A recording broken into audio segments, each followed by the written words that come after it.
इस टॉपिक की non coding intervening sequence within eukaryotic genes. तो इस टॉपिक में क्या है कि जो यूकैरियोटिक जीन्स होते हैं वो कहाँ पाए जाते हैं? वो बेसिकली जो हायर एनिमल्स होते हैं, जो मल्टी सेलुलर एनिमल्स होते हैं, उनमें ये पाए जाते हैं, राइट। यहाँ पे क्या हम पढ़ते हैं? यहाँ पे हम ये पढ़ेंगे कि जो नॉन कोडिंग जीन्स हैं, मतलब जो वो जीन्स जिनमें कोडिंग नहीं हुई, जिनको कोड करना है, उनकी स्टडी करते हैं, उनके सीक्वेंस के बारे में यहाँ पे स्टडी करेंगे। तो बेसिकली अगर हम बात करें genetic blueprint of all living form, blueprint क्या है? ब्लूप्रिंट बेसिकली डीएनए होता है, ठीक। तो जो जेनेटिक ब्लूप्रिंट होता है, जितने भी लिविंग फॉर्म्स है, जितने भी एनिमल्स है, उनका जैसे कि कैसे न्यूक्लिक एसिड हो जाता है वो, तो सबसे ज्यादा क्या होता है, जो डीएनए होता है, ये सबसे ज्यादा कॉमन होता है सब में, ठीक। तो जितने भी एनिमल्स मतलब लिविंग ऑर्गेनिजम्स होते हैं, उनमें सबसे ज्यादा कॉमन क्या चीज है? तो सबसे ज्यादा कॉमन जो होता है वो डीएनए होता है, क्योंकि जो डीएनए है वो हर किसी में पाया जाता है, ठीक। इसका जो केमिकल स्ट्रक्चर होता है बेसिकली क्या होता है कि वो कोडेड फॉर्म में होता है, ठीक। तो काफी सारे कोडेड फॉर्म में होते हैं, जैसे कि कोडेड फॉर्म की बात जी की हम बात कर लें, फिर यूजीसी की बात कर लें, तो बेसिकली अगर हम देखें तो जेनेटिक कोड कितने होते हैं हमारे? कोई कमेंट में बताओ मुझे, जेनेटिक कोड कितने होते हैं टोटल? उसके बाद काफी सारे थाउजेंड्स ऑफ प्रोटीन होते हैं, हाँ, थाउजेंड्स ऑफ प्रोटीन होते हैं। प्रोटीन के साथ साथ और हम बात करें तो इनका जो स्ट्रक्चर होता है, फंक्शन होता है, हर एक एलिमेंट का, वो हर एक ऑर्गेनिज्म में अलग अलग तरह से बना होता है।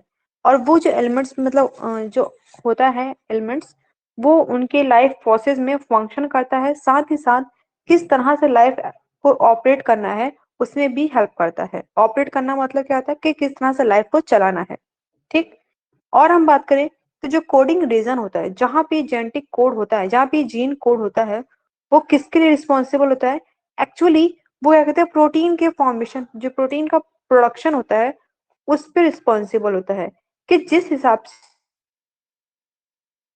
अमाउंट में प्रोटीन, जिस हिसाब से प्रोटीन बनेगा उस हिसाब से कोडिंग होगी। अब आप नहीं जैसे प्रोटीन कैसे, अगर प्रोटीन बन रहा है, प्रोटीन ट्रांसलेशन हो रहा है, हमने पढ़ा है लैक ओपेरॉन ट्रांस एप्रोन, पढ़ा है ना हमने उन्हें।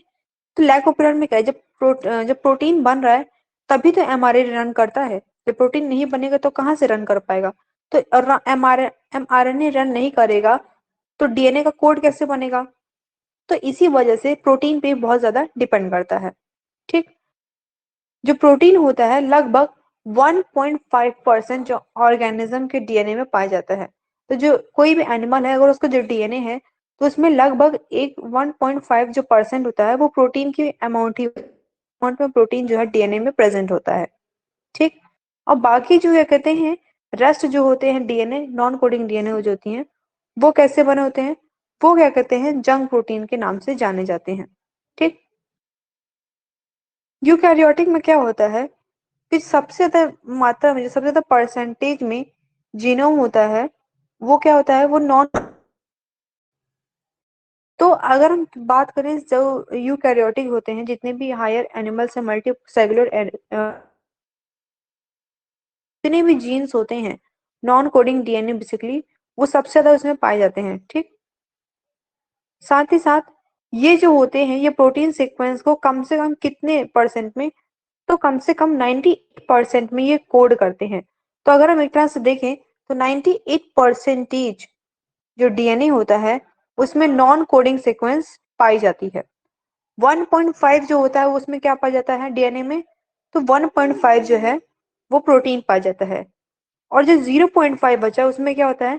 तो 0.5 में थोड़े बहुत जैसे कि बायोलॉजिकल फंक्शंस, उसमें मतलब नॉन कोडिंग सीक्वेंस और बायोलॉजिकल फंक्शन में तो जंग डीएनए जो होते हैं मिले हुए होते हैं। अब ये जो नॉन कोडिंग जो डीएनए होता है, जो 98% पाया जाता है, इसको हम क्या बोलते हैं? तो इसको हम बोलते हैं जंग डीएनए, ठीक। तो जो एक डीएनए है, अगर कोई एक डीएनए है तो उस डीएनए में 98% क्या होगा? नॉन कोडिंग जीन पाया जाएगा, ठीक। उस नॉन कोडिंग जीन को हम क्या बोलते हैं? तो उस नॉन कोडिंग जीन को हम बोलते हैं जंक डीएनए। 1.5% क्या पाया जा रहा है? तो 1.5% जो होता है वो प्रोटीन पाई जाती है, ठीक। ये हो गया। नेक्स्ट चीज हम आगे बढ़ेंगे तो हम देखते हैं कि कई बार क्या होता है जो नॉन कोडिंग जो डीएनए का सीक्वेंस होता है, ठीक, नॉन कोडिंग डीएनए बोले चाहे जंक डीएनए, दोनों का मतलब एक ही है। ये क्या होते हैं कि इनडायरेक्टली इनिशियल फंक्शन में आ जाते हैं। इनडायरेक्ट मतलब कि ये डायरेक्ट तो नहीं आ पाते, लेकिन इनडायरेक्टली किसी ना किसी तरह से क्या होता है कि जो डीएनए या कहते हैं फंक्शन कर रहा है, जो या कहते हैं बॉडी में जिसकी बहुत नीड है, उसमें कभी ना कई बार क्या होता है कि कहीं ना कहीं से उसमें इनडायरेक्टली वहां पे आ जाते हैं। और जब ये आ जाते हैं तो उसको रेगुलेशन स्टार्ट कर देते हैं। जब रेगुलेट करने लगते हैं वो डीएनए, मतलब जीन जो है उसमें जो डीएनए है, जब वो बॉडी में फंक्शन करना शुरू कर देते हैं, तो क्या होता है कि जो कोडिंग सीक्वेंस है, इन कोडिंग सीक्वेंस है, वो टर्न ऑन और टर्न ऑफ की कंडीशन में चलने लगता है। ठीक, लैक ओपेरॉन जब हमने पढ़ा था, ट्रांस ओपेरॉन और लैक ओपेरॉन, तो उस कंडीशन में हम क्या पढ़ते थे कि डीएनए जो डीएनए है, हाँ, जो डीएनए होता था उसी का क्या होता था कि टर्न ऑन होता था और टर्न ऑफ की कंडीशन हमने वहां पे पढ़ रखी है। ठीक, तो क्या होता है कि जब ये कहते हैं जो जंग डीएनए होता है इनडायरेक्टली जब जीन में आ जाता है, तो वो क्या करता है, कौन सी चीजों को सीक्वेंस को शो करता है, तो वो टर्न ऑन और टर्न ऑफ की कंडीशन को शो करने लगता है। और ये जो है टर्न ऑन और टर्न ऑफ की कंडीशन जो होती है, वो ट्रांसक्रिप्शन और ट्रांसलेशन पे इफेक्ट डालती है। ठीक, कुछ ऐसे सीक्वेंस होते हैं कि जिनका फंक्शन हम पहचान नहीं पाते, जिनका कोई फंक्शन ही नहीं होता, नाम मात्र के वो होते हैं, और उनके फंक्शन को प्रॉपर हम मतलब डिटरमाइन नहीं कर पाते हैं। जब उनके प्रॉपर फंक्शन को हम डिटरमाइन नहीं कर पाएंगे तो बेसिकली वहां पे क्या होगा कि वो जो डीएनए होते हैं, अच्छा एक बार बताओ, हमने बात कर ली कि 64 जेनेटिक कोड होते हैं। ठीक, अब इसमें से ऐसे कौन से कितने जेनेटिक कोड होते हैं जो कि ये कहते हैं जिनका कोई यूज नहीं होता, जिनको हम नॉनसेंस जेनेटिक कोड बोलते हैं। कमेंट में बताइए कितने जेनेटिक कोड होते हैं जो नॉनसेंस जेनेटिक कोड कहे जाते हैं। राइट, 3 जेनेटिक कोड ऐसे होते हैं जो नॉनसेंस जेनेटिक कोड कहे जाते हैं, जिनका कोई यूज नहीं होता है, उनका रहना न रहना एकदम बराबर है। ठीक, तो वही जो 3 जेनेटिक कोड हुए वो किसके अंदर आ जाएंगे, तो वो इस सीक्वेंस के अंदर आ जाएंगे जिनका फंक्शन हम डिटरमाइन नहीं कर पाते, हमको नहीं पता कि इनका फंक्शन क्या है, आखिर ये है क्यों।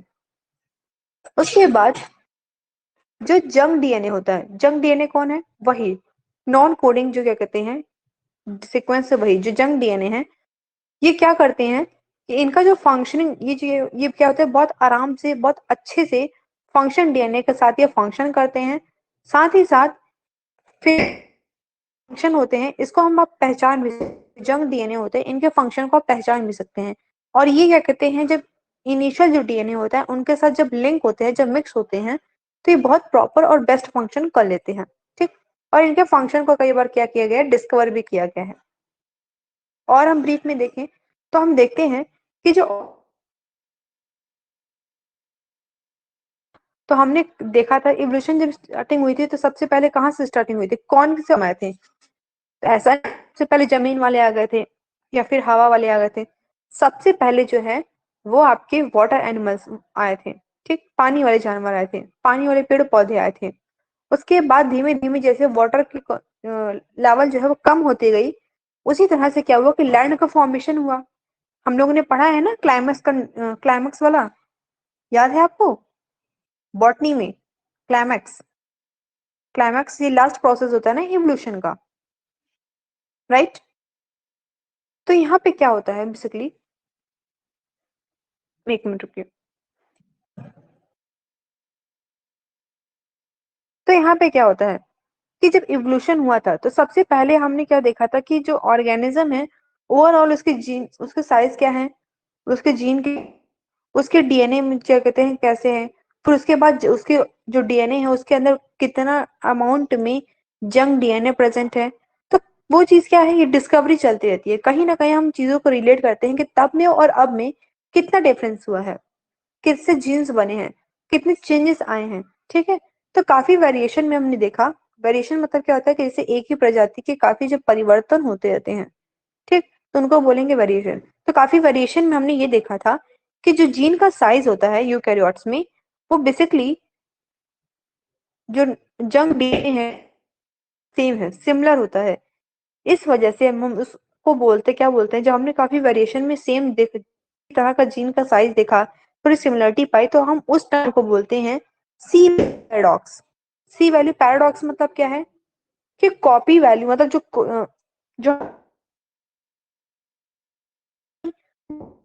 यहाँ पे भी काफी सिमिलरिटी मिलती है, तो इसलिए बोलते हैं सी वैल्यू पैराडॉक्स। पुरानी चीजों से जब मिलती हैं कोई चीजें आके लिंक होती हैं तो हम उनको बोलते हैं। ठीक। अब हम और बात करते हैं, तो जो टोटल अमाउंट में जो डीएनए होता है हैप्लॉइड जीनोम को कंटेन करता है। अब term is that what is haploid genome. तो हैप्लॉइड वर्ड से हमको क्या समझ में आता है, एक हैप्लॉइड होता है और एक हैप्लॉइड होता है। ठीक। तो हैप्लॉइड मतलब क्या होता है, बेसिकली एक single DNA, not a double. Haploid मतलब एन नंबर ऑफ डीएनए। ठीक। डिप्लॉइड की बात करते हैं 2n होता, हैप्लॉइड की बात करिए तो n हुआ। यहाँ पे क्या होता है कि बेसिकली रिफर करता है किसको, सी। अब सी वैल्यू पैराडॉक्स होता है, मतलब जो डीएनए होता है वो सी वैल्यू पैराडॉक्स इंडिकेट करता है कि सी वैल्यू पैराडॉक्स से हमने क्या किए कि जो पहले की वेरिएशन था जो धीमे आ रहा है, लगा इतने फास्ट चेंजेस नहीं होता, काफी मिलियंस ईयर लग जाते हैं ठीक। तो जो मिलियंस ईयर में लगातार धीमे धीमे करके वो चेंजेस आ रहे हैं, थोड़ी बहुत सिमिलरिटी मिलती है। ओके। अगर आपको थोड़ा आप नोटिस कीजिए तो देखिए आज भी कुछ जगह के म्यूजियम ऐसे हैं कि वहां पे भी जो डायनासोर्स थे उनके स्केल्टर को स्टोर करके रखा गया है। ठीक। वहां पे कहते हैं उनके स्केल्टर्स को रखा गया है। तो आपको हम लोग को ये भी पता है कि जो स्केल्टर्स होते हैं, मतलब जो हड्डियां होती हैं, हड्डियों में से भी हम डीएनए निकाल सकते हैं। ठीक। Now types of non coding DNA.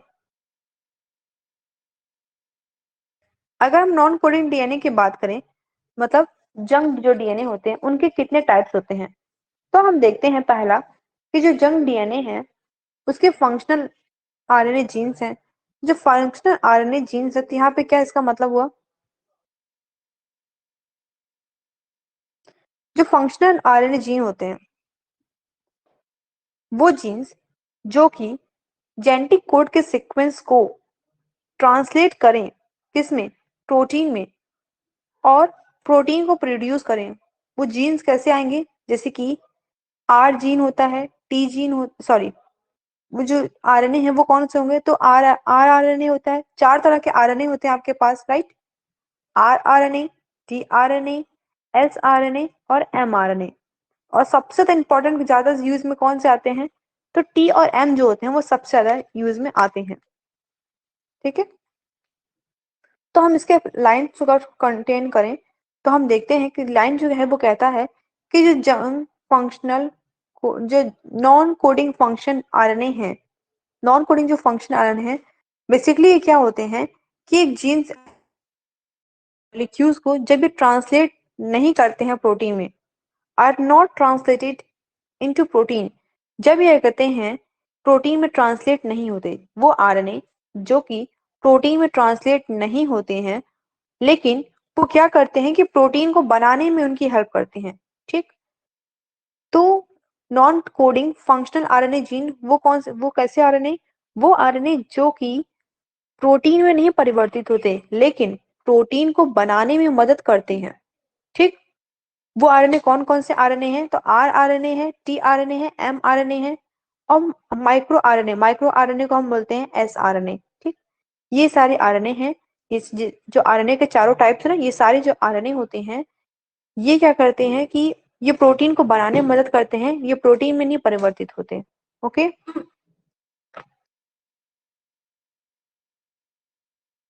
Hmm. Promoter, enhancer, silencer.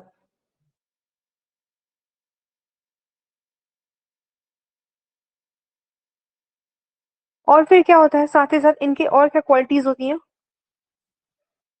ये प्रोटीन भी नहीं होते, they are not protein and do not directly give rise to protein. ये ना प्रोटीन होते हैं और ना डायरेक्ट प्रोटीन को बनाते हैं। आखिर प्रोटीन बनता कैसे है, तो अगर हम थोड़ा सा रिमाइंड करें जो हमने सेकेंड ईयर में पढ़ा था कि प्रोटीन कैसे बनता है, तो प्रोटीन जो होता है वो ट्रांसलेशन और ट्रांसक्रिप्शन के प्रोसेस को कंटेन करके, उस प्रोसेस को पूरा कंटिन्यू करके जब प्रोसीड कर लेता है, तो उस प्रोसेस से क्या कहते हैं, प्रोटीन का फॉर्मेशन होता है। राइट। प्रोटीन कैसे बनता है, तो ट्रांसलेशन और ट्रांसक्रिप्शन के प्रोसेस को वो पूरा जब कंटेन कर लेगा, जब आगे की तरफ बढ़ेगा, तब ऐसे प्रोटीन बनता है बॉडी में। और चीजें क्या है, और ये बताता है कि जो आरएनए है जी, ये प्रोटीन होते हैं, इनकी और क्या क्वालिटी होती है कि प्रोटीन इनकोडिंग जो इनकी सीक्वेंस होती है वो किस में कोड होती है। कि जब ये प्रोटीन बनता है तो जो जीन के सीक्वेंस को कोड होता है वो सारे जीन सीक्वेंस है वो डीएनए के अंदर कोड होके स्टोर होता रहता है। ठीक। साथ ही साथ क्या होता है कि जो डीएनए का सीक्वेंस है वो आरएनए मॉलिक्यूल्स में डायरेक्ट नहीं जाता है। जो आरएनए मॉलिक्यूल्स होता है, जैसे कि समझो मैं एग्जांपल देती हूँ। हम्म हम्म, ये आरएनए है, ठीक है।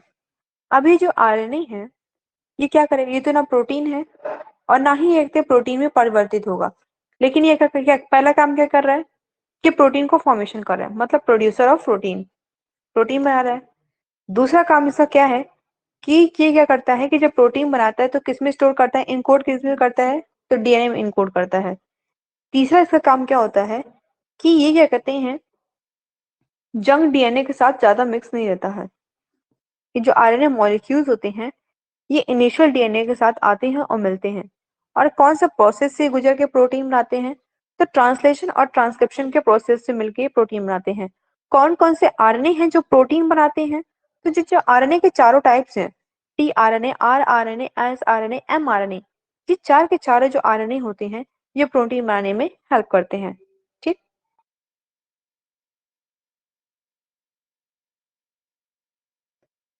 और आगे की तरफ हम बढ़े तो हम देखते हैं कि जो एस आरएनए होता है, मतलब माइक्रो आरएनए होता है, ये बेसिकली क्या करता है कि ट्रांसलेशन की जो एक्टिविटीज होती हैं उनको रेगुलेट करता है। जब ट्रांसलेशन का जो प्रोसेस होता है तो उसको रेगुलेट कौन करता है, एस आरएनए करता है। क्योंकि हम जब पढ़े थे कि जो एस आरएनए होता है जब ट्रांसलेशन के प्रोसेस को प्रोसीड करता है तो उसमें उसकी हेल्प कौन करता है, तो एस आरएनए की माइक्रो आरएनए को ही एस आरएनए बोलते हैं, तो उस एस आरएनए की हेल्प करने के लिए टी आरएनए आता है। और टी आरएनए को कौन भेजता है, तो एम आरएनए भेजता है। ठीक। याद करो हम लोग सेकेंडरी में सब पढ़े थे कि जो क्या कहते हैं एस आरएनए होता है उसकी हेल्प कौन करने आता है, टी आरएनए करने आता है, और जो टी आरएनए होता है उसको भेजता कौन है, तो एम आरएनए भेजता है। ठीक है। तो जो रेगुलेटर का ट्रांसलेशन वाली जो एक्टिविटी हो उसका लगभग एक तिहाई जो हिस्सा होता है प्रोटीन बनाने का वो कौन रेगुलेट करता है, तो वो एमआरएनए रेगुलेट करता है। ठीक। और क्या होता है, और ये होता है कि इसका जो रोल होता है वो कैसा रोल होता है कि जैसे कि मानो अगर कभी कई बार क्या होता है, कई बार क्या होता है कि जैसे कि हमें अगर डीएन पहचानना होता है कि कैंसर हुआ है किसी को, कि हार्ट की डिसीज है, कि क्या प्रॉब्लम है, इम्यून में कोई प्रॉब्लम है या फिर बॉडी में किसी तरह के इन्फेक्शंस हैं, किस क्या चीजें हैं, तो हम कैसे पहचानते हैं, तो उसकी इन्वेस्टिगेशन कौन कराता है, उसकी इन्वेस्टिगेशन हेल्प करने में कौन करता है, एसआरएनए करता है। ठीक। एसआरएनए मतलब माइक्रो जो आरएनए होता है वो मतलब किसी भी इन सब डिसीज के हेल्प के लिए, मतलब जैसे कि कैंसर हो गया, किसी को हार्ट की प्रॉब्लम हो गई, या फिर बॉडी में इम्यून की कमी हो गई, या फिर बॉडी में किसी तरह का इन्फेक्शन हो गया, बॉडी में कोई प्रॉब्लम हो गई, तो क्या होता है कि जो एस आरएनए होता है, जो ट्रांसलेशन आरएनए होता है, मतलब जो ट्रांसलेशन को रेगुलेट करता है माइक्रो आरएनए, वो इसमें हमारी बहुत हेल्प करता है इन सारी डिसीज को डिटेक्ट करने में। ठीक है। नेक्स्ट चीज हम क्या देखते हैं, नेक्स्ट चीज हम ये देखते हैं कि क्या कहते हैं, दूसरी तरफ हम ये देखते हैं कि जो स्पेशलाइज्ड आरएनए होते हैं, स्पेशलाइज्ड जो आरएनए होते हैं, वो जो आरएनए होते हैं वो नॉन कोडिंग आरएनए फंक्शन के अंदर आते हैं। इनका जो रोल होता है बहुत तरह का रोल होता है। इनके क्या क्या रोल होते हैं, जो स्पेशलाइज्ड आरएनए होते हैं इनके रोल जैसे कि क्या क्या होते हैं, इन आरएनए के रोल हुए जैसे कि क्रोमेटिन बनाना। क्रोमेटिन कहाँ आएगा आपको, कि जो क्रोमोसोम्स होते हैं ना, ये आप देखें क्रोमोसोम्स, तो इसके अंदर जो यहाँ पे क्रोमेटिन होता है, तो क्रोमेटिन में इनका रोल हुआ। फिर रीमॉडलिंग, मतलब जो डीएनए को फिर से मॉडल करना है उसमें इनकी हेल्प होती है। ट्रांसक्रिप्शन मतलब प्रोटीन बनाने में इनकी हेल्प होती है। Post post transcriptional, post transcription क्या होता है, पोस्ट ट्रांसक्रिप्शन जैसे प्रोटीन जब बन गया तो उसके बाद फिर से इस प्रोटीन के जितने भी पॉली क्या होता है, poly amino acid, poly amino acid को फिर से उनको कंटेन करके फिर एक लाइन सीक्वेंस में लाके इनकोड करना, वो हुआ। फिर रेगुलेशन, मतलब जो इनकोड किया अब उसको कैसे आगे बढ़ाना है उसको रेगुलेट करेगा। ये सारी जो इसमें क्वालिटीज होती हैं ये किसकी क्वालिटी होती हैं, ये सारी जो क्वालिटी है ये क्या किसकी होती है, स्पेशलाइज्ड आरएनए की होती है। और इनका जो बेसिक सोर्स होता है तो वो सोर्स आरएनए कौन कहलाएगा? SI RNA. जो एसआई आरएनए होता है इसका फुल फॉर्म होता है स्मॉल इनकोडिंग आरएनए। तो कुल मिला के हमने ये देखा कि जो स्पेशलाइज्ड आरएनए होते हैं उनके काफी सारे रोल होते हैं, काफी ज्यादा वो कहते हैं मल्टीपल रोल को रेगुलेट करते हैं। और जिनका बेसिक सोर्स होता है वो कौन होता है? एसआई जो ये स्पेशलाइज्ड आरएनए है इनका जो सोर्स होता है वो होता है स्मॉल इनफिल्ट्रिंग आरएनए मतलब एसआई आरएनए। अब जो एसआई आरएनए है वो है क्या, ये देखेंगे हम। तो हम देखते हैं कि जो एसआई आरएनए है ये क्या करते हैं बेसिकली, ये अपनी क्वालिटीज को मतलब जो इनके अंदर जो क्वालिटीज है एक्सप्रेशन को उसको एक्सप्रेस करते हैं। एक्सप्रेस कैसे करेंगे कि मानो कोई आरएनए है, ठीक, आरएनए ने सारा काम कर दिया, अब उसको अपने को शो भी तो करना है ना, मतलब जब वो एक्सप्रेस ही नहीं होगा, मानिए आपके अंदर सारी क्वालिटीज हैं, हर इंसान के अंदर हर तरह की क्वालिटी होती है। अब मानो किसी इंसान के अंदर क्या कहते हैं बहुत शांत रहने की क्वालिटी है और वो कभी शांति नहीं रहता है, तो कैसे किसी को पता चलेगा? सेम उसी तरह चीजें भले आपके अंदर है लेकिन उसको आप एक्सप्रेस भी तो करना होगा ना। तो जब वो एक्सप्रेस करता है तो उस प्रोसेस को हम बोलते हैं आरएनए। कुल मिलाकर ये है कि जो आरएनए होते हैं उसके अंदर सारी क्वालिटी है, उसका सोर्स कौन होता है? एसआई आरएनए होता है। और जब यही क्या कहते हैं आरएनए, जो एसआई आरएनए और स्पेशलाइज्ड आरएनए दोनों मिल जाते हैं और सारे प्रोसेस को प्रोसीड करते हुए आगे की तरफ एक्सप्रेस करते हैं, फिर अपने को बताते हैं कि हम आरएनए हैं, तो उसको हम बोलते हैं मेन। मेन उस टर्म को हम बोलते हैं आरएनए। मतलब आरएनए के अंदर ही सारी चीजें हैं। एसआई आरएनए है, स्मॉल आरएनए, स्पेशलाइज्ड आरएनए है, टी आरएनए है, एम आरएनए है, एस आरएनए है, हर तरह के आरएनए इसमें प्रेजेंस होते हैं। ठीक। सेकंड चीज हम क्या पढ़ते हैं यहाँ पे, सिस एंड ट्रांस रेगुलेशन। अब एक आप बताइए आप बात कि सिस और ट्रांस रेगुलेशन से हम क्या समझते हैं? कोई मुझे बताए कि सिस और ट्रांस रेगुलेशन से हम क्या समझते हैं?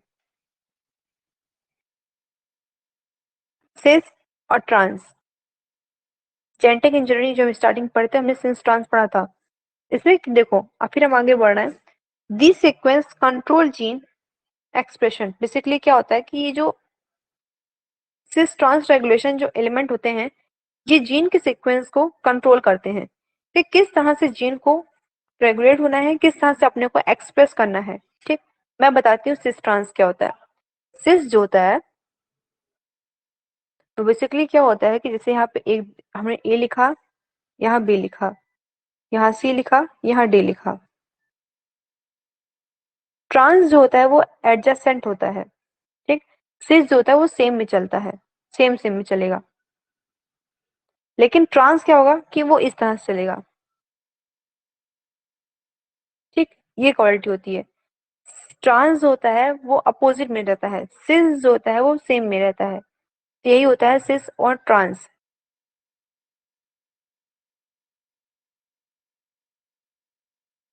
ठीक है, यहाँ पे क्या हुआ कि एग्जाम्पल अगर हमने बात की प्रमोटर इनहेंस सीक्वेंस को, तो आप थोड़ा सा याद करो। Promoter enhance sequence, operator, refresher, protein binding sequence in prokaryote, ये हमने कहाँ पढ़ा था?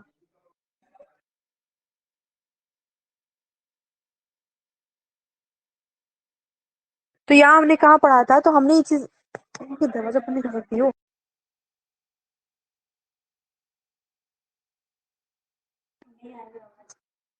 ये हमने कहाँ पढ़ा था? तो ये चीजें हमने कहाँ पढ़ी थी? हमने लैक ओपेरॉन में पढ़ा था।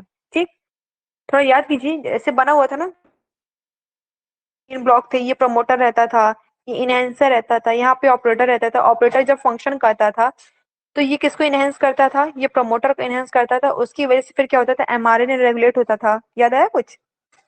ठीक है, फिर ये सारी जो चीजें हैं सब के सब क्या कहते हैं वही लैक ओपेरॉन वाली कहानी के अंदर जा रही है। ठीक, ये जो सीक्वेंस हुई ये कैसे रेगुलेट होती है? तो बेसिकली हमने ये पढ़ा था कि ये प्रोकैरियोट में रेगुलेट नहीं होती, ये हमेशा यूकैरियोट में रेगुलेट होती है।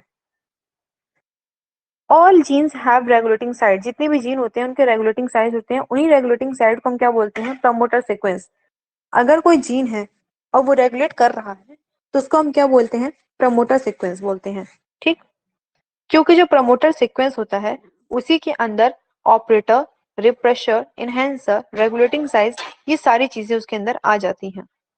Okay, which is a non coding DNA segments, जो कि नॉन कोडिंग डीएनए सेगमेंट्स के अंदर आती हैं।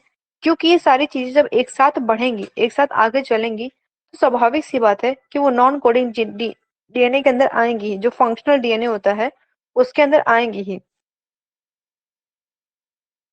ये क्या करती हैं बेसिकली, कि जो प्रोटीन होता है, मतलब प्रोटीन को इकट्ठा करती हैं और उसको एकदम साथ में रखती हैं, जिसकी वजह से जो प्रोटीन वो जब आगे की तरफ बढ़ता है तो बढ़ते हुए क्या करता है कि एक प्रोटीन से दूसरे प्रोटीन के पास पहुंचता है, लेकिन एक दूसरे से अटैच नहीं होता। जितने अमाउंट में जहां प्रोटीन जाना होता है वहां पे उसको प्रोसीड कराता है। ठीक है। और चीज ये कहता है कि जो प्रमोटर सीक्वेंस होता है वो किसी तरह के प्रोटीन को नहीं देता है। साथ ही साथ जो फाइनल प्रोटीन होती है और जो फैसिलिटेटेड प्रोटीन होती है ट्रांसक्रिप्शन की, वो पर्टिकुलर जीन में जाती है। आप इस एक चीज बताइए हमको, अप स्ट्रीम और डाउन, पता है अप स्ट्रीम डाउन स्ट्रीम? क्यों, मुझे बताए कि अप स्ट्रीम डाउन स्ट्रीम क्या होती है। मैं एक हिंट दे देती हूँ, अप स्ट्रीम और डाउन स्ट्रीम डीएनए की कंडीशन में है। बताइए मुझे। इनहेंसर सीक्वेंस ऑल्सो इन्फ्लुएंस, जो इनहेंसर सीक्वेंस होता है, क्योंकि हमने देखा था इनहेंसर सीक्वेंस क्या होता है। इनहेंसर के अंदर क्या आता है, ऑपरेटर आता है, रिप्रेशर आता है। ठीक। तो इसका जो प्रोसेस बनता है वो किसको प्रभावित करता है, ट्रांसक्रिप्शन होता है, जो जीन का जो ट्रांसक्रिप्शन प्रोसेस होता है ये उसको बहुत प्रभावित करता है। साथ ही साथ जो प्रोटीन और एंजाइम होते हैं वो इससे क्या होता है, एक्टिवेट रहते हैं। ठीक। ये प्रोटीन, क्योंकि अगर आप एक बात बताओ, अगर ट्रांसक्रिप्शन के प्रोसेस को प्रोसीड किया जा रहा है, प्रोटीन बनाई जा रही है, जब प्रोटीन आराम से बन रही है, क्योंकि प्रोटीन बनाएगा कौन, ट्रांसक्रिप्शन बना रहा है, तो जब आराम से लगातार प्रोटीन बन रही है तो स्वाभाविक सी बात है कि ये प्रोटीन को क्या कहते हैं, जब प्रोटीन अगर जैसे कि आपको एनर्जी चाहिए, मैंने आपसे बहुत काम करा लिया, ठीक, बहुत काम करा लिया, आप बहुत थक गए, आप बहुत टायर्ड हो गए हो, आपको इस समय क्या चाहिए, फूड चाहिए। क्योंकि अगर आपकी बॉडी में खाना जाएगा आपको एनर्जी मिलेगी, और आपको एनर्जी मिलेगी आप काम करोगे। ठीक है। आप क्या कहते हैं, मैंने आपको खाना दिया, जैसे मैंने आपको भोजन दिया, आपने भोजन किया, तो भोजन करने के बाद क्या होगा कि जब आप भोजन कर लेंगे तो उस समय क्या होगा कि आपकी बॉडी में एनर्जी आ गई ऑटोमेटिक। ठीक। अब जब एनर्जी आ गई तो क्या वो एनर्जी आपकी बॉडी पे इफेक्ट करेगी और आपके वर्क पे इफेक्ट करेगी? हाँ करेगी। आप खाना खाए रहोगे, आपकी बॉडी में एनर्जी रहेगा, आप आराम से स्मूथली वर्क जल्दी जल्दी कर लोगे। आप खाना नहीं खाए रहोगे, आपकी बॉडी में एनर्जी नहीं रहेगा, आप काम नहीं कर पाओगे। तो आप ये जो भोजन है एक तरह से, मतलब ये जो पूरा ट्रांसक्रिप्शन का प्रोसेस है इनहेंसर सीक्वेंस में, जो पूरा ट्रांसक्रिप्शन का प्रोसेस है वो प्रोटीन के फॉर्मेशन पे वर्क करेगा। खाना मिलेगा तब प्रोटीन बने, जैसे कि एक साथ जब खाना बनेगा तभी तो आप खाना खाओगे ना। तो जब ट्रांसक्रिप्शन है क्या कर रहा है, खाना बनाने का काम कर रहा है। अब खाना बना तो आप खाना खाए तो बॉडी वर्क कर रही है। खाना बना ही नहीं है तो खाना खाओगे कहाँ से, तो बॉडी कहाँ से वर्क करेगी। तो इसी वजह से जो जो ये ट्रांसक्रिप्शन का प्रोसेस है ये प्रोटीन के सीक्वेंस से बहुत ज्यादा इफेक्ट करता है। ठीक। ये क्या करता है कि धीमे धीमे जो छोटे छोटे बाइंडिंग होते हैं उनको इकट्ठा करता है।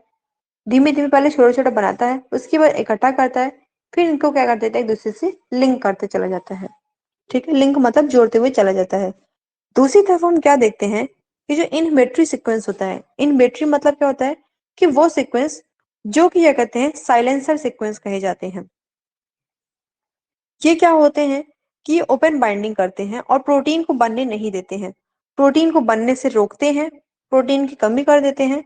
और प्रोटीन जब ये ट्रांसक्रिप्शन का प्रोसेस होता है तो उस ट्रांसक्रिप्शन के प्रोसेस को पूरा नहीं होने देते, जिसकी वजह से क्या होता है कि काफी डिस्टेंस, मतलब लिटिल छोटे छोटे डिस्टेंस बनने शुरू हो जाते हैं, और जो रेगुलेटिंग का प्रोसेस है वो रुक जाता है। वो थोड़ा सा बढ़ेगा आगे, फिर रुक जाएगा, फिर बढ़ने की कोशिश करेगा लेकिन फिर से रुक जाएगा, और ये प्रक्रिया जो है चलती रहती है। तो जो साइलेंसर होते हैं उनका काम क्या होता है, साइलेंसर जो होते हैं बहुत बेकार होते हैं, क्योंकि वो क्या कहते हैं, प्रोटीन के सीक्वेंस को बढ़ने नहीं देते। और उसके अगर सीक्वेंस अगर बढ़ भी रहा है, मानो बन भी रहा है प्रोटीन, तो उसके जो प्रोटीन के बनने के चांसेस होते हैं उनको बहुत ज्यादा कम कर देते हैं। ठीक। तीसरा हमारा जो पॉइंट है वो क्या है, इंट्रॉन। अब मुझे बताओ इंट्रॉन क्या होता है, कोई मुझे बताना। इंट्रॉन और एक्सॉन, ये हम लोग ने पीसीआर जब हम पढ़ रहे थे, याद होगा आप लोग को, जब हम मैम पीसीआर हम लोग पढ़ रहे थे तब हमने मैम इंट्रॉन, हाँ इंट्रॉन नॉन कोडिंग सीक्वेंस है, एक्सॉन कोडिंग सीक्वेंस। ओके, ये तो ठीक है। एक्सॉन जो है कहते हैं कोडिंग सीक्वेंस है, इंट्रॉन नॉन कोडिंग सीक्वेंस है, फाइन, ये ठीक है अपनी जगह। लेकिन मैं ये पूछ रही हूँ कि इंट्रॉन जो होता है वो आता है बाहर से, कि एक्सॉन जो होता है वो बाहर से आता है? कौन सा चीज बाहर से आके जुड़ता है? एक्सॉन आके जुड़ता है कि इंट्रॉन आके जुड़ता है? आता कौन है बाहर से? घर, अपना घर का आदमी चलो ठीक है, बाहरी का आदमी कौन आता है? इंट्रॉन है बाहरी का कि एक्सॉन बाहरी का है, ये बताइए।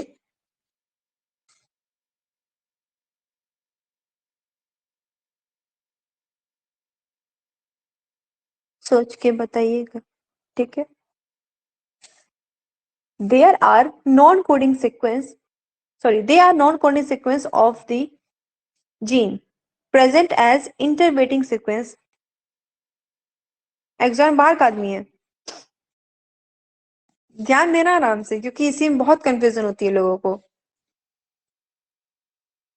तो ठीक है, हम कहाँ पे थे, हाँ तो देखो क्या होता है, इंट्रॉन जो होता है ये एक नॉन कोडिंग सीक्वेंस होता है, ठीक, ये हमको पता है। साथ ही साथ ये जो होता है ये एक इंटरप्रेटिंग सीक्वेंस होता है and are not translated into protein.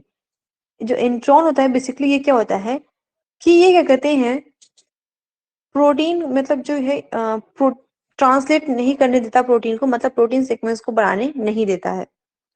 Intron जो होता है वो बेसिकली क्या होता है कि ये एमआरएनए के मॉलिक्यूल्स में आता है, पहले एमआरएनए के मॉलिक्यूल्स में आता है, उसके बाद फिर क्या होता है कि ये धीमे धीमे रिमूव करता है। एक चीज याद रखना, नाम से आपको लग रहा होगा इंट्रॉन मतलब आना ना, आपको लग रहा होगा आ रहा है, लेकिन गलत। इस केस में हमेशा देखना, इंट्रॉन मतलब होता है वो चीज जो बाहर की तरफ जाएगा। नाम यहाँ पे अलग है यहाँ पे, लेकिन और काम भी अलग है। नाम का जस्ट उल्टा यहाँ पे होता है कि इंट्रॉन जो है लग रहा है हमको आ रहा है, लेकिन इंट्रॉन आता नहीं है, इंट्रॉन जाता है, ठीक। एक्सॉन से लग रहा है कि एक्सॉन मतलब बाहर निकलना, लेकिन एक्सॉन यहाँ पे अब आएगा, ठीक है। तो जो इंट्रॉन होता है बेसिकली क्या होता है, रिमूव करता है जितने भी मैच्योर फॉर्म के एमआरएनए के मॉलिक्यूल्स होते हैं उनको बाहर की तरफ निकालता है। कौन निकालता है? इंट्रॉन होता है। जो नॉन कोडिंग सीक्वेंस होता है, जो नॉन कोडिंग रीजन होते हैं, वो व्यक्ति इंट्रॉन होते हैं, जो कि अंदर की तरफ रहते हैं, अंदर से बाहर की तरफ उनको निकालते हैं, ठीक।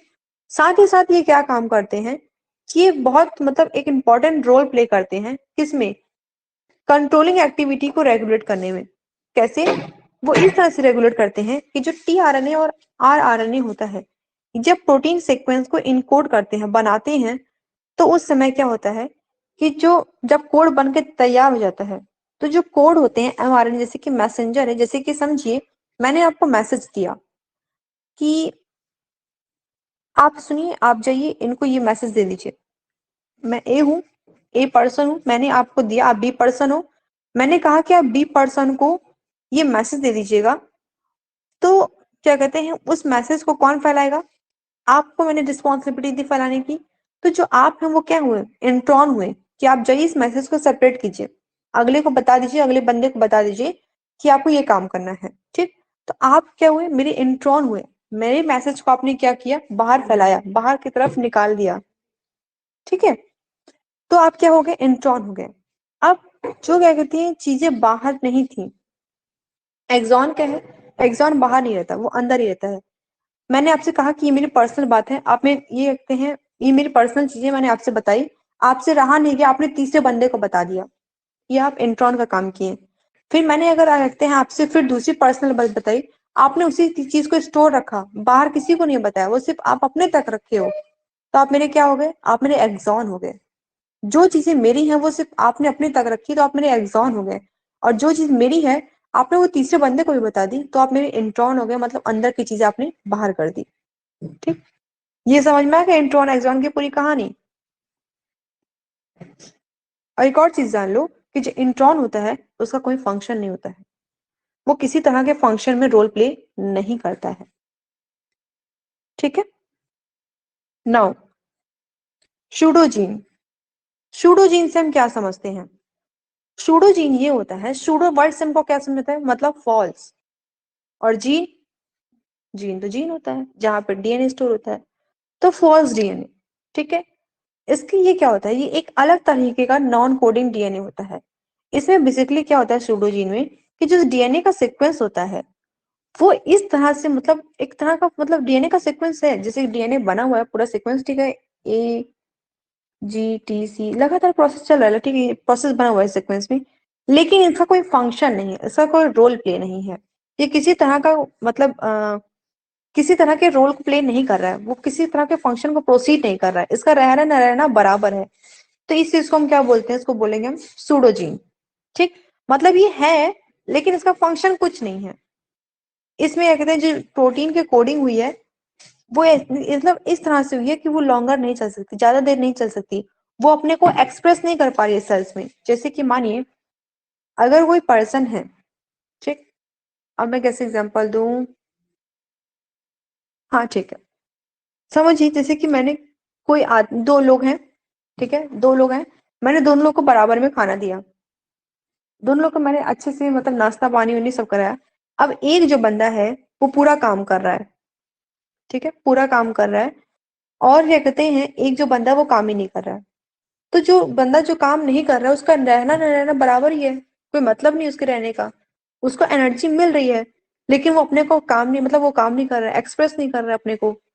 और फिर देखते हमारा करता भी है तो 1 मिनट किया, 2 मिनट किया, फिर कुछ नहीं, फिर पूरे टाइम आराम कर रहे हैं। तो उस तरह से जो बंदा काम नहीं कर रहा है वो मेरा क्या कहलाएगा, सूडोजीन, मतलब उसको सब कुछ मिला है लेकिन उनको काम करने से कोई मतलब नहीं, उनका रहना न रहना मेरे लिए बराबर है। एक को मैंने दिया उतने अमाउंट में, वही चीज मैंने उसको भी दिया, लेकिन वो पूरा अपना काम कर रहा है, पूरी अपनी चीज को दिखा रहा है कि हाँ मैं ये चीज कर रहा हूँ, तो वो हमारा क्या कहलाएगा, जीन कहलाएगा। ठीक, और जो नहीं कर रहा है वो क्या होगा, सूडोजीन, मतलब सब कुछ है लेकिन वो काम करना कुछ नहीं है, कोई मतलब नहीं उनका। सूडोजीन को हम एक और चीज बोलते हैं, क्या बोलते हैं, जीनोमिक फॉसिल।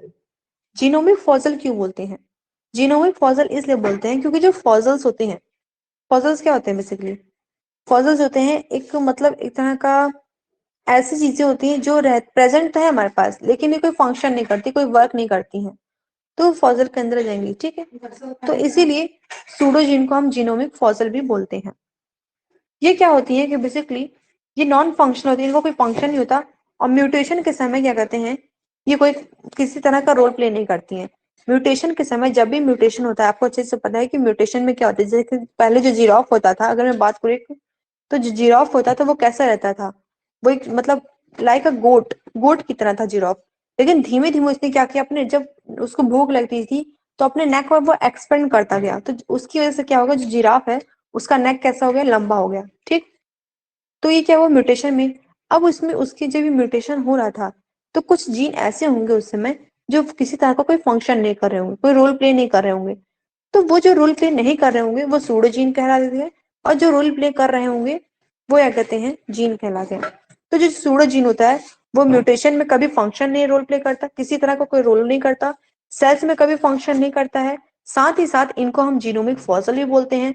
जब इनको प्रोटीन, जब इनके प्रोटीन की कोडिंग होती है तो ये अपने प्रोटीन की कोडिंग को लॉस कर देते हैं, मतलब उनको खो देते हैं। और क्या होता है इनके साथ, ये जो होते हैं ये जीन होते हुए भी नहीं होने का मतलब, ये मतलब जीन है लेकिन एक तरह से न जीन के बराबर है। ठीक, तो उनको हम बोलेंगे सूडोजीन। नाउ अब हम आते हैं टेलोमेयर पे, टीलोमेयर सॉरी। ठीक है, और टीलोमेयर क्या होता है, टीलोमेयर की अगर हम बात करें तो बेसिकली टीलोमेयर जो होता है एक रिपीटिंग न्यूक्लियोटाइड फॉर्म, एक रिपीटिंग जो मतलब न्यूक्लियोटाइड्स होता है, जो डीएनए का सेगमेंट होता है, ठीक है, जो डीएनए होती है उसके सेगमेंट्स होती है, न्यूक्लियोटाइड्स होती हैं, वो लगातार रिपीट करती रहती है। और ये क्या होती है कि जितने भी क्रोमोसोम्स होते हैं टीलोमेयर, जैसे कि मैं बात करूं अगर, ये क्रोमोसोम है ना, अब यहाँ पे जो साइड में आते हैं ये चीज, ये साइड देख रहे हो, देख रहे हैं, ये जो साइड है यही इसी को हम कहते हैं टीलोमेयर। ये क्या होता है बेसिकली, कि जो क्रोमोसोम होते हैं इसके अंतिम साइड पे पाए जाते हैं टीलोमेयर्स। ये क्या काम करते हैं, बेसिकली ये जो न्यूक्लियोटाइड होते हैं उनको रिपीट कर देते हैं। जो डीएनए का सेगमेंट है, जो डीएनए का फॉर्म, जो स्पेशलाइज्ड डीएनए होता है, उनके सेगमेंट को लगातार ये बढ़ाते रहते हैं। बस इनका ये काम होता है कि लगातार इनको डीएनए को क्या बढ़ाते करते रहते हैं, बढ़ा देते हैं। इस चीज को हम बोलते हैं टेलोमेयर। और इनका इंपॉर्टेंट क्या होता है रोल? इनका इंपॉर्टेंट रोल और ये होता है कि जो टेलोमेयर होते हैं बेसिकली डीएनए रिप्लीट कर रहे हैं, हाँ ठीक है, पता है हमको। उसके बाद क्रोमोसोम को प्रिजर्व करते हैं। क्रोमोसोम के अंदर प्रिजर्व होते हैं, हाँ क्रोमोसोम के अंदर है ये, क्योंकि उसके एंडिंग साइड में पाए जा रहे हैं। माने क्रोमोसोम का है तो यहाँ पे उसके एंडिंग साइड में पाए जा रहे हैं। साथ ही साथ क्या होता है कि क्या कहते हैं, ये नॉन कोडिंग सीक्वेंस के अंदर भी आते हैं। ठीक, तो ये कहाँ होते हैं? नॉन कोडिंग सीक्वेंस के अंदर, मतलब इनको आप कोड नहीं करते, खुद से कोड होके बढ़ते रहते हैं। ये लगातार अपने को रिपीट करते रहते हैं। सी, ये टेलोमेयर का लास्ट एरिया, ठीक, मैंने जो कहा ना साइड साइड में पाए जाते हैं, ये क्रोमोसोम है आपका, यहाँ पे लास्ट में पाए जाते हैं। ये जो टेलोमेयर होता है इनका एक कैप प्रोडक्शन होता है। कैप इसके साइड में लगा होता है जो कि टेलोमेयर को प्रोटेक्ट करता है और जो क्रोमोसोम होता है उसके अंदर इसको कंजर्व रखता है। ठीक, नेक्स्ट पॉइंट आता है रिपीटिंग डीएनए सीक्वेंस। इस टर्म से हम क्या समझते हैं? रिपीटिंग डीएनए सीक्वेंस मतलब डीएनए का वो सीक्वेंस, वो डीएनए की लाइनें, वो प्रोसेस जो लगातार रिपीट हो रही हो यूकैरियोटिक्स में। ठीक, लगातार जो एक डीएनए है वो काफी सारे डीएनए में कन्वर्ट होते जा रहा है, लगातार सेवरल टाइम्स वो रिपीट हो रहा है, तो उस चीज को हम बोलते हैं डीएनए रिपीटिंग सीक्वेंस। यहाँ पे क्या होता है कि यहाँ पे किसी तरह का पॉलीपेप्टाइड सीक्वेंस नहीं बनता है, एक ही डीएनए है। अब यही लगातार बस चलता रहेगा, चलता रहेगा, चलता रहेगा, लगातार चलता रहेगा। यहाँ पे आप मतलब किसी तरह के नया कोड नहीं बनेगा, वही कोड बार बार अपने आप रिपीट होता रहेगा, तो इस चीज को हम बोलेंगे डीएनए रिपीटिंग सीक्वेंस। जैसे कि हम यहाँ पे कुछ एग्जांपल भी ले लें, जीनोम 1, जीनोम 2 एंड जीनोम 3। यहाँ पे देखो गाटा, अब यहाँ पे तो चल रहा था सीक्वेंस CTAG, ये प्रोसेस चल रहा है, कोड चल रहा है। अब फिर से क्या हुआ, AGATA, फिर GATA, ये सीक्वेंस लगातार क्या है लिखो चलती जा रही है, GATA लगातार ही होता जा रहा है। ठीक, अब ये क्या हुआ कि जब ये सीक्वेंस लगातार चलती जा रही है तो इस समय क्या होगा कि किसी तरह का कोई पॉलीमर यूज, मतलब जो पॉलीन्यूक्लियोटाइड है, वो पेप्टाइड जो है वो किसी तरह का यूज नहीं होगा, वो अपने को लगातार रिपीट कर रही है। ठीक, अब 7th पॉइंट हम आते हैं, सैटेलाइट डीएनए। सैटेलाइट डीएनए क्या होता है? बात करें अगर हम सैटेलाइट डीएनए की, तो हम देखते हैं कि जो सैटेलाइट डीएनए होता है ये एक तरह का टर्मिनली रिपीटिंग डीएनए होता है जो कि क्लस्टर फॉर्म में प्रेजेंट होता है। किसी भी जो क्रोमोसोम होता है या फिर जो डीएनए होता है, डीएनए के एक एरिया में क्लस्टर मतलब गुच्छे के रूप में मौजूद होता है सैटेलाइट डीएनए। ठीक, ये एक तरह का नॉन कोडिंग डीएनए होता है जो कि सेंट्रोमेयर या फिर टेलोमेयर में प्रेजेंट होता है। मतलब टेलोमेयर यहीं पे है, ये तो यहाँ प्रेजेंट होगा, तो सेंट्रोमेयर बीच में प्रेजेंट होगा सैटेलाइट जो डीएनए होता है। और क्या होता है, ये जो होता है हेट्रोक्रोमेटिन में पाया जाता है। हेट्रोक्रोमेटिन मतलब जहां पे जो क्रोमेटिन के अमाउंट है, क्रोमेटिन क्या होता है ये भी जानना बहुत जरूरी है। जब क्रोमोसोम जब डिवाइड होता है तो इस तरह अलग अलग होता है। ठीक, तो एक सिंगल जो ये लेयर होता है उसको हम बोलते हैं क्रोमेटिन। ठीक है, तो जो होता है कि ये क्रोमेटिन में पाया जाता है और ये कैसा होता है, एकदम डेंसली पैक, मतलब इतना इकट्ठा एकदम जुड़ा हुआ बंडल फॉर्म में होता है ये, एकदम समझो खूब सारे गुच्छे जैसे बना होता है। तो डेंसली पैक्ड मतलब एकदम इसी में कोलैप्स होता है। और साथ ही साथ ये क्या कहते हैं, जितने भी क्रोमोसोम के स्ट्रक्चर होते हैं उनको बहुत आराम से प्रिजर्व करके अपने पास रखता है। सी, इट इज योर सेंट्रोमियर, मैंने कहा बीच में होगा सेंट्रोमियर। ये क्या हुआ आपका, और ये चीज ये सेंट्रोमियर होता है ना, तो सेंट्रोमियर तो बीच में है। क्रोमेटिन क्या हुआ कि अगर इसको हम डिवाइड कर दें और इतना सिर्फ निकाल दे तो हमारा क्रोमेटिन हो गया, ऊपर का निकाल दें तो टेलोमेयर हो गया। ठीक है, तो कहाँ कहाँ ये कंटेन हुआ, ये बीच में भी पाया जाता है, ऊपर भी पाया जाएगा, सेंट्रोमेयर में पाया जाता है बंडल फॉर्म में, टेलोमेयर में पाया जाएगा, और यहाँ पे कहते हैं रिपीटिंग सीक्वेंस पाई जाती है।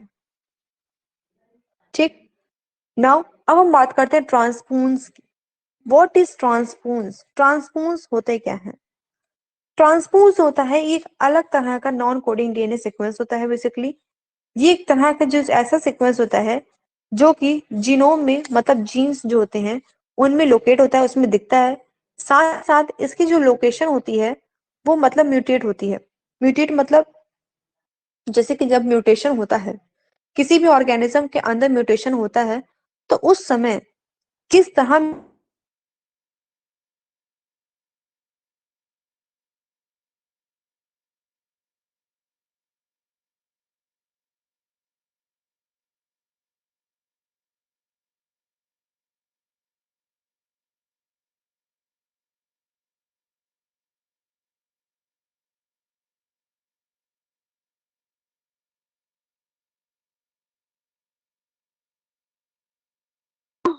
एक मिनट रुको।